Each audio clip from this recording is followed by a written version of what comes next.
alam mo yun, feeling masyado na ganito importante. Hindi ko yan tipo dahil wala lang ako, isa lang akong tao. I mean, compare sa ilang milyong mga Pilipino, ano ba naman ako? Yun lang lagi nasa isip ko. Well, OA yan, ganyan-ganyan. But last night, I received a very concrete news. Ito kasing konteksto nun. You can check, you can verify if you want. Before, noon pa, wala pa sa politics, medyo ah, pumasok po ako sa isang ahensya ng gobyerno.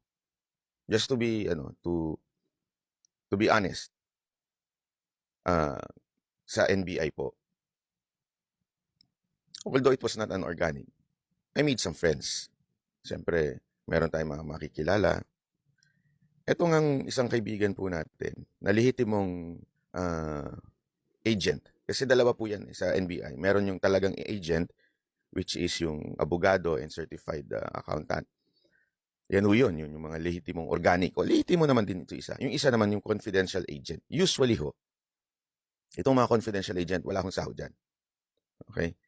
Uh, Sila ho talaga yung usually tumatrabaho doon sa mga nababalitaan natin na hindi magaganda. So, itong friend ko na organic agent, nagsabi sa akin yesterday na merong mga CA, di umano, o yung confidential agent, di umano daw, nagpaplanong dukutin ako.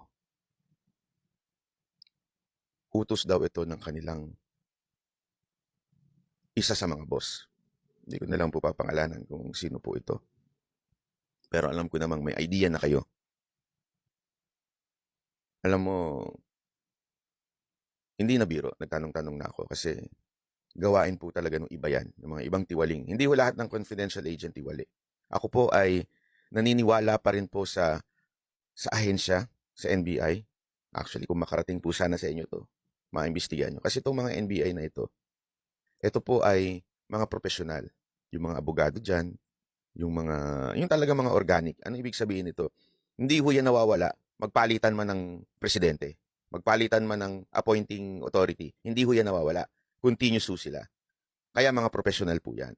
Usually, itong mga confidential agent, ito po yung mga bata ng mga in-appoint nung kasulukuyang um, boss nung administrasyon na yon. O di kaya itong mga tao nung in-appoint doon na mag-head. Yan po ang mga CA.